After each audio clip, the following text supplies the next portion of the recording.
안녕하세요. 네. 안녕하세요. 연합인포맥스 윤시은 기자입니다. 네. 네, 오늘 KB증권 유승창 센터장님 모시고 증시 진단 한번 여쭤볼까 하는데 KB증권 리서치 센터 네. 이제 소개 좀 해주시고 네. 이제 보고서에 또 좋은 퀄리티를 이제 보장하는 이제 센터만의 강점 네. 한번 이제 여쭤볼까요? KB증권 리서치 센터는 통합법인이 출범하면서 이제 대규모로 이제 확대 개편이 됐고요. 지금은 한 4개 부서에 80여 명이 이제 근무를 하고 있습니다. 저희 KB증권 리서치의 가장 큰 장점 내지는 퀄리티를 보장하기 위한 시스템으로 소개드리고 싶은 거는 두 가지입니다. 첫 번째는 저희가 이제 SA라는 제도가 있습니다. 이게 슈퍼바이저리 애널리스트라고 해서 애널리스트들의 자료를 발간되기 전에 검수를 하고 간단하게는 오탈자부터 더 깊게 봐서는 이제 논리가 서로 맞는지, 그리고 탑다운에서의 뷰와 바텀업에서 산업 분석하는 애널리스트, 섹터 애널리스트의 뷰가 맞는지 틀리는지 이런 것까지 이제 종합적으로 점검을 하고요. 그리고 컴플라이언스 체크까지 이제 하는 그런 팀을 저희가 업계 최초로 운영을 하고 있고요. 이 제도로 인해서 저희가 잘 하고 있다 해서 이제 여러 군데에서 표창도 많이 받았습니다. 네, 두 번째로는 이제 심의위원회를 저희가 이제 운영을 하고 있습니다. 이거는 센터장하고 각 팀장들이 심의위원이 돼서요. 예를 들어서 뭐 투자 의견 변경을 한다든지 일정 폭 이상의 목표 주가라든지 이익 예상 추정치를 바꿀 때는 심의위원회에 올려서 여러 팀장님들과 심의위원장의 심의를 거치고 검증을 받은 다음에 이 밸류에이션 방법이 맞는지, 논리적으로 괜찮은지 이런 것들을 다 검증을 하고 심의위원회를 통과해야지만 자료가 발간이 되는 이런 이제 시스템을 가지고 있습니다. 그러다 보니까 사실 최근에 리서치 센터에 컴플라이언스 이런 문제들이 종종 불거지고 있는데요. 저희는 그런 문제 없이 지금까지 잘 진행되고 있습니다. 그래서 초기에 이 제도가 도입될 땐 애널리스트들이 굉장히 불편해했어요.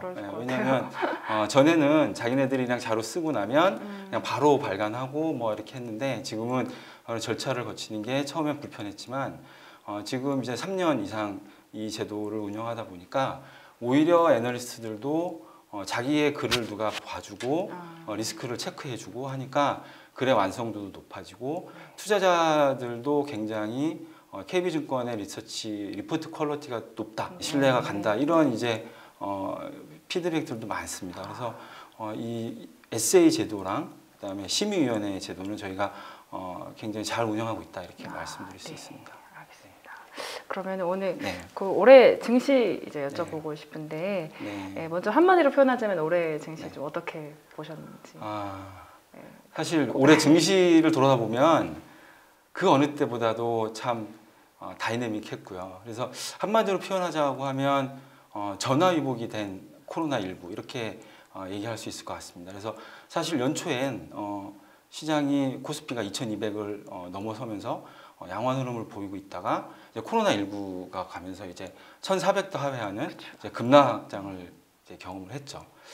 그리고 나서 생각보다 빨리 모든 미국을 중심으로 해서 대부분의 나라들이 대규모 부양 정책, 그다음에 재정 정책 이런 것들을 펴면서 굉장히 빨리 이 주식시장, 금융시장은 극복을 했고요.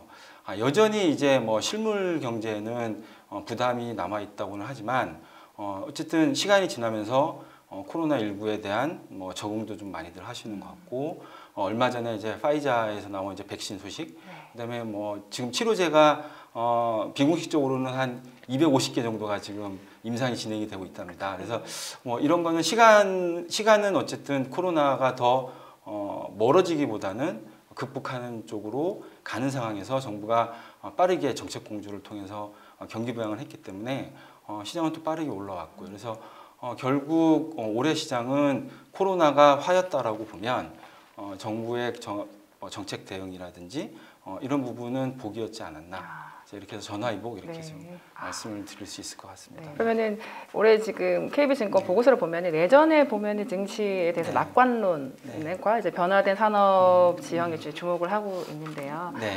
조금 내년에 대한 어떤 투자 트렌드 변화 지금부터 어떻게 지금 봐야 되는지. 지금 이제 한창 이제 2021년 전망을 해야 되는 그런 시즌이지 않습니까? 11월 달. 그래서 내부적으로도 팀장과 각 애널리스트들하고 많은 회의를 거쳐서 했는데 저희는 내년 시장 산업 지형이라든지 시장의 트렌드를 BIG로 선정을 했습니다. 빅이라고 볼 수 있는데요. 바이오, 그다음에 IT, 그다음에 그린 이렇게 이제 세 가지로 좀 말씀을 드릴 수 있을 것 같아요. 바이오 부분은 어쨌든 뭐 인구 고령화가 진행이 된다든지 뭐 여러 가지 요인 때문에 기존에도 이제 성장 산업이었다고 볼 수 있는데 이제 코로나19 이 극복 과정에서 더욱더 성장성이 좀 높아졌다. 이제 이렇게 좀 보고 있고요. 그다음에 IT 같은 경우에는 뭐 이 코로나19 이전부터 4차 산업혁명이라든지 여러 가지 이제 어떤 큰 산업의 변화 속에서 IT가 그 인프라 역할을 한다라는 거는 뭐 계속 지속되어 왔던 현상이기 때문에 IT도 이제 여전히 저희가 주목해야 되는 트렌드다라고 볼 수가 있고요. 이제 마지막으로 이제 그린입니다. 뭐 요즘에 뭐 ESG라든지 해서 굉장히 이제 각광을 많이 받고 있는데요. 실제 제가 이렇게 계속 금융시장에서 일하면서 느낀 바로는 ESG라는 개념은 사실은 한 10년 전부터 계속 얘기가 있었습니다. 그리고 그게 뭐 한 시속 뭐 한 20km 정도로 이렇게 계속 확산되는 과정이었는데 최근에 이제 뭐 코로나19 영향도 좀 있고요. 그리고 미국에서 이제 바이든 후보가 당선이 되고 그다음에 유럽 쪽에서도 지금 뭐 ESG에 대한 얘기 하면서 최근 한 1, 2년 사이에는 거의 시속 한 100km로 지금 확산이 되고 있는 그런 느낌이 좀 듭니다. 그리고 1차 산업혁명, 뭐 어쨌든 에너지나 이런 측면에서 봤을 때 1차적인 큰 변화는 석탄이 가져왔다라고 보면 2차 변화는 이제 석유라고 볼 수 있을 것 같고요. 지금 3차 이 에너지 혁명이라고 봤을 때는 이제 그린이라고 보고 있습니다. 그래서 저희는 꼭 뭐 ESG뿐만이 아니라 친환경 뭐 이런 쪽도 향후에 굉장히 중요한 산업 트렌드가 될 수 있을 거다라고 보고 있어서요. 저희는 빅 이렇게 지금 말씀을 드리고 있습니다. 말씀하신 그 ESG 투자나 뭐 이제 그것에 관심이 많아지다 보니까 대선에서 바이든 당선 이후에 2차 전지, 뭐 신재생 에너지 이렇게 종목들이 충분히 이제 강세를 나타내서 이제 반영이 됐잖아요. 근데 일단 이게 향후 변동성 여지는 좀 남아 있는 것 같은데 올해 최대 이벤트 이제 대선 끝났지만 이제 어떤 뭐 불확실성 어떻게 보고 계신지. 이번 대선만큼 제가 그 재밌게 봤던 미국 대선만큼 봤던 대선은 좀 없었던 것 같은데요. 작년 이맘때를 생각해 보시면 워낙 미국의 금융시장이 좋았기 때문에 트럼프의 재선을 의심했던 사람은 그렇게 많지 않았었습니다. 그러다가 이제 올해 코로나19가 발생을 하고 그 대응 과정에서 경기가 안 좋아지고 미국이 코로나19 대응이 좀 약간 부실했다. 뭐 이런 책임론이 나오면서 이제 다시 뭐 한 9월, 10월 달쯤에는 블루 웨이브 얘기가 나왔죠. 그래서 뭐 대선과 하원, 상원 뭐 전부 다 이제 민주당이 장악하는 그런 이제 시나리오들을 많이 염두에 뒀고 시장에서도 그거가 이제 많이 반영이 됐죠. 그러다 이제 그 미국 대선 당일날 사실 저희가 한국장이 끝나기 전까지만 해도 트럼프가 우세하다 뭐 이렇게 좀 얘기가 나오면서 굉장히 많은 이제 시장에 주가 변동성이 있는데 현재 지금 뭐 아직 확정된 건 아니지만 전반적인 분위기는 대통령은 이제 민주당이 나올 것 같고요. 이제 상원의 경우에 지금 조지아주가 이제 1월 달에 이제 결정이 되겠지만 공화당 쪽이 이제 좀 우세를 점할 수 있는 약간 이 갈리는 이제 이런 상황이 좀 연출이 되는데 사실 공화당과 민주당의 정책적 스탠스는 명확합니다. 보면 공화당 같은 경우에는 법인세를 계속 인하하고 그 다음에 규제를 완화해주고 경기 부양을 한다. 이제 이런 측의 이런 면에 이제 포커스를 둔 거고요. 민주당 같은 경우에는 경기 부양을 이제 재정 정책, 큰 정부를 추구를 하는 거죠. 그리고 법인세를 인상을 하고 그다음에 기술주, 빅테크주들에 대한 규제, 반독점 규제를 더 하겠다. 그래서 딱 이렇게 갈리고 있는 상황인데요. 지금 시장에서의 불확실성이다라고 하면 이제 내년 1월 달에 상원에서도 만약에 그 민주당이 장악을 하게 되면 공화당이 정권을 잡으면서 주가가 좋았던 빅테크라든지 뭐 이런 부분들은 규제 리스크에 이제 노출이 되는 거고요. 또 하나 시나리오 이제 트럼프가 불복을 할 때입니다. 그렇게 되면 이 민주당 주도의 경기부양책이라든지 뭐 이런 부분들이 지연이 될 수 있다라는 이제 그런 리스크가 있는 거죠. 근데 지금 시장은 굉장히 빠르게 이걸 반응을 하면서 정고점을 넘어서는 이런 상황이 왔기 때문에 두 가지인 것 같습니다. 뭐냐면 이 미국에서의 정권 이양이 원활하게 되지 않으면서 우리가 생각했던 긍정적인 효과가 지연된다라는 점, 이게 이제 하나의 그 리스크라고 볼 수가 있고요. 또 하나는 그 와중에 너무 빨리 시장이 장점만 반영을 한 거죠. 지금 사실은 지금은 시장은 두 정당이 시장에 미치는 긍정적인 면만을 자꾸 반영을 하고 있는 것 같아요. 근데 그 반대로 생각하면 두 정당의 상대적으로 수혜를 덜 보는 업종들이 있지 않습니까? 근데 그런 업종들에 대해서 저는 지금 하이라이트를 잘 안 하고 있는 거죠. 이런 부분들은 뭐 시간이 지나면서 저희가 좀 더 지켜봐야 되는 이슈인 것 같습니다. 국내적으로 이제 증시 네. 수급을 보면은 네. 이제 이때까지 동학 개미 운동이라는 게 가장 큰 화두였는데 이제 네. 지금 연말 갈수록 네. 이제 외국인이 좀 이끌고 있잖아요. 맞습니다. 예, 좀 이 수급 변동에 대한 그거를 증시 좀 전망은 좀 어떻게 보시는지. 그러니까 주식 시장에서 가장 큰 수급은 뭐 외국인, 개인, 기관이라고 볼 수가 있죠. 사실 기관의 수급이 개선되기에는 좀 더 시간이 걸릴 것 같아요. 시간이 좀 걸릴 것 같고 사실 올해 시장을 이끌었던 거는 개인들, 소위 말하는 동학개미들이 시장을 많이 이끌었는데 최근에 이제 한두 달 사이에는 외국인들이 굉장히 많이 사고 있습니다. 저도 굉장히 고무적인 현상이라고 보는데 시장 지수가 낮을 때 개인이 사고 이게 높을 때 외국인이 사주니까 좋은 거죠. 그런데 지금 외국인이 이렇게 사는 가장 큰 이유는 달러 약세에 대한 이제 기대가 제일 큰 것 같습니다. 그래서 바이든이든 트럼프든 간에 이제 경기 부양에 대한 거는 지금까지는 이제 선거에 포커스가 맞춰져서 했지만 어찌 됐든 누군가가 집권을 하고 나면 이제 경기 부양에 좀 더 이제 집중을 할 거다라는 게 보면 이제 달러는 좀 이제 약세로 가지 않을까 이제 이렇게 보고 있는 거고 저희도 이제 그렇게 보고 있습니다. 그러다 보니까 외국인 투자자들 입장에서는 한국 시장에 투자하는 거는 한국의 펀더멘탈도 좋지만은 어쨌든 환차익도 보고서 이제 들어오는 거죠. 그래서 최근에 상승하고 있는 업종 중에 좀 눈에 띄는 건 이제 은행 업종 같은 경우입니다. 은행 업종이 대표적으로 외국인 지분율이 높습니다. 그러니까 뭐 그 은산분리법 때문에 은행은 대부분 그 외국인들이 한 60에서 70% 정도 지분을 가지고 있거든요.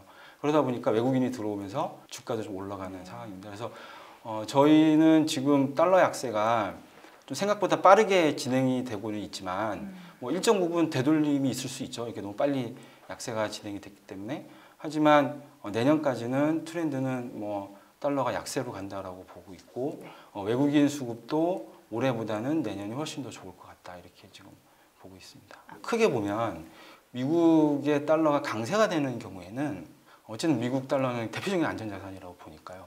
글로벌 경기가 좀 안 좋다라는 우려가 섞여 있는 거예요. 글로벌리 경기나 뭐 경기 회복이 잘 안 되니까 난 달러 편하게 가 있을까 이렇게 되는 건데 이게 달러가 약세 기조로 간다라는 거는 어떻게 보면 글로벌 경기 회복에 대한 기대가 좀 생기고 있다라는 거죠. 그래서 저희는 올해는 뭐 미국 중심의 뭐 주식시장 상승이었다라고 보면 내년에는 신흥국 특히 제조업 기반이 많이 있는 뭐 대만, 중국, 한국 이런 쪽도 내년에는 주목할 만한 시장이다 이렇게 보고 있습니다. 차기 연준 구성이나 뭐 이런 불확실성은 남아 있잖아요. 맞습니다. 뭐 금리 관련해서의 어떤 증시 영향은 좀 뭐 기조가 바뀔 수 있다거나 뭐 계속 저금리로 갈 가능성이 더 높지 않을까. 요즘에 시장에서 가장 화두 중에 하나는 이제 금리가 올라간다는 겁니다. 그래서 저도 이제 그런 질문 되게 많이 받고요. 뭐 금리 올라가면 채권 투자 다시 해야 되는 거 아니야? 뭐 이런 얘기들도 하시고 하는데 제가 그 다음 또 물어봐요. 뭐냐면 금리 올라간다라고 보시는 분들한테 그럼 얼마나 올라갈 것 같습니까? 이렇게 물어보면 대부분 다 뭐 10bp에서 20bp 이 정도 얘기를 하세요. 그 얘기는 뭐냐면 이제 경기가 이제 회복이 되고 미국이 뭐 달러가 약세가 되고 뭐 하면서 이제 미국 채권 발행을 이제 많이 하게 되고 하면 금리가 이제 올라갈 수 있는 여지는 있을 수 있는데 하지만 아직은 경기 회복이 이 코로나19 이전까지 그 수준까지 올라갈 수 있냐라는 거에 대한 이제 퀘스천이 또 하나 있고요. 또 하나는 대부분의 정부가 중앙정부가 굉장히 많은 막대한 양의 경기 부양책을 하기 위해서 채권을 찍어냈는데 금리가 올라가게 되면 이거에 대한 이제 재정 부담, 이자 부담 이런 부분들이 있기 때문에 제가 봤을 때 경기가 코로나 이전의 수준을 넘어서는 데까지 가기 전까지는 시장 금리가 올라간다 하더라도 각국의 중앙 정부나 이런 쪽에서 금리를 어느 정도 이렇게 억제하는 상승을 어느 정도 통제하는 그런 정책을 쓸 가능성이 높지 않을까라고 보기 때문에 사실 금리가 완만하게 올라가는 거는 주식시장이 제일 좋고요. 안 좋은 건 금리가 이제 급격히 상승하는 경우가 좀 안 좋습니다. 그렇다면 뭐 내년 코스피 밴드는 뭐 이렇게 지금 전망이 된 게 있을까요? 저희가 그거는 며칠 전에 그러지 않아도 이제 2021년 주식시장 전망 자료가 나왔습니다. 이제 말씀드릴 수 있는데 저희가 이제 2,750포인트를 지금 보고 있고요. 지금 지수 대비로 보면 뭐 한 10% 정도 이렇게 상승률이 더 있다. 이렇게 지금 상황에서는 저희가 판단을 하고 있고. 그렇다면 내년 유망 업종은 어떻게 전망하고 계신지 여쭤봐도 될까요? 네, 저희는 내년 유망 업종을요. 내년 초에는 리스타킹 사이클에 좀 주목해야 된다라고 생각을 하고 있습니다. 지금 생산과 소비의 격차가 유례 없이 벌어져 있는 상태입니다. 그래서 내년 상반기까지는 이런 가동률, 뭐 유럽이나 한국이나 중국의 가동률 상승으로 인한 이런 중간재들에 대한 투자가 유망하다라고 보고 있습니다. 그래서 대표적으로는 뭐 화학이라든지 뭐 이런 쪽이 될 수 있을 것 같고요. 또 하나는 지금 최근에 금리 상승 기조가 내년 뭐 하반기 정도 되면 어느 정도 뭐 수요 조절이 있겠지만은 지금은 기대감이 아직은 더 큰 상태이기 때문에 내년 상반기에는 금리 상승 수혜라고 볼 수 있는 이제 은행주도 저희는 금융주도 이제 저희는 좋게 보고 있고요. 또 하나는 이제 아까 말씀드렸던 리스타킹 사이클에서 대표적으로 수혜를 많이 보는 게 IT 부품주입니다. 그래서 화학, 그다음에 IT 부품, 그다음에 금융 이 세 업종을 내년 상반기에 유망 업종으로 지금 선정을 하고 있고요. 내년 하반기로 가면 이제 저희가 모두에 처음에 말씀드렸던 것처럼 이제 BIG, 이제 바이오, IT, 그다음에 그린 관련된 뭐 2차 전지라든지 뭐 친환경주라든지 뭐 IT 소비재 쪽 이런 쪽도 내년 하반기에는 좀 더 유망하지 않을까 이렇게 보고 있고요. 마지막으로 내년에 금리가 올라가니까 배당 투자는 그러면 좀 매력이 떨어지는 거 아니냐 이제 이런 질문들도 많이 하세요. 근데 저희가 2016년, 17년, 18년 1분기까지 이제 한 2년 정도 금리가 상승하는 사이클이었습니다. 그때가 테이퍼링 이슈가 나왔을 때였고요. 그때 2년 정도 동안 뭐 한 거의 150p 가까이 금리가 올랐었습니다. 그리고 나서는 2018년 2분기부터는 지금까지 계속 금리가 빠지고 있고요. 올해도 그러니까 매년 거의 한 50bp 이상씩 금리가 빠졌습니다. 근데 저희가 내년, 후년 금리가 올라간다라고 봐도 많이 올라가야 뭐 20bp 정도 올라가는 걸로 보고 있기 때문에 여전히 배당 투자도 유효하다. 이렇게 말씀드릴 수 있을 것 같습니다. 긴 시간 동안 또 시장 관련해서 많이 여쭤봤는데 끝으로 올해만큼은 이제 개인들의 직접 투자, 뭐 증시에 대한 관심 뜨거웠던 때가 없었는데 이제 끝으로 시장 참가자들의 뭐 하고 싶으신 말 있으면. 올해 들어서 제 주변 지인들도 주식 직접 투자들을 새로 하시는 분들이 많아요. 많은데 제가 이제 이 주식시장에서 거의 20년 넘게 이제 계속 종사를 하고 있는데 그동안 개인 투자 열풍이 몇 번 있었습니다. 근데 그때 하고 지금하고 제가 느낌은 좀 다른 것 같아요. 그때는 정말 한때는 이제 묻지마 투자도 되게 많았고요. 뭐 우스갯소리로 그 애기 엄마가 포대기에다가 애 데리고 객장 들어온다 뭐 이런 얘기도 있었고요. 했는데 이번 그 동학개미로 이제 일컬어지는 개인 투자자 쪽은 굉장히 스마트하다라는 생각이 많이 듭니다. 실제로 여러 가지 뭐 매체들을 통해서 뭐 SNS나 동영상 등을 통해서 공부도 많이 하고 계시고요. 저희도 뭐 자체적인 뭐 리서치 홈페이지도 운영을 하고 있고 여러 가지 방송도 하고 있지만 조회수라든지 참여도가 굉장히 높습니다. 그만큼 이제 공부를 많이 하시는 이제 그 개인 투자자들이 들어갔기 때문에 이번에 이런 동학개미 열풍을 이렇게 쉽게 물거품처럼 사라지는 않을 것 같다라는 좀 생각이 좀 들고요. 그런 분들한테 제가 꼭 말씀드리는 거는 주식 투자를 개인이 트레이딩을 하면 안 된다라는 얘기를 좀 드리고 있습니다. 이게 굉장히 참기 힘든 유혹이에요. 제가 뭐 이렇게 한 10% 정도 수익이 났다가 이게 뭐 마이너스 5% 가는 걸 보면 굉장히 이거 내가 그때 팔았어야 되나 이런 생각을 많이 하거든요. 불안해할 가능성이 높죠. 근데 사실은 정확하게 매매를 할 수 있는 사람은 세상에 별로 없습니다. 뭐 운 좋게 한두 번 할 수 있지만 반복이 되다 보면 결국은 이게 녹을 수밖에 없거든요. 그래서 좀 이제 중장기적으로 보시는 게 좀 필요하다.